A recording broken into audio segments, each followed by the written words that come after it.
The towers that support and direct the wires are leaning into the canyon.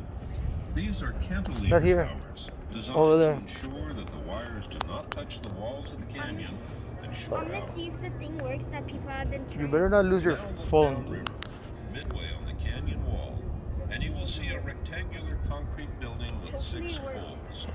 This is the valve house. It doesn't work. I'm There telling are you, it's 2, over there on one the other each side side. of the canyon. Each building contains 2 90-inch jet But I flow kind of gates. felt it though. These gates allow us to run water around the turbines if necessary. Whoa! Careful with your phone. Above the valve houses, stretching across the canyon, are 6 3.5-inch diameter cables.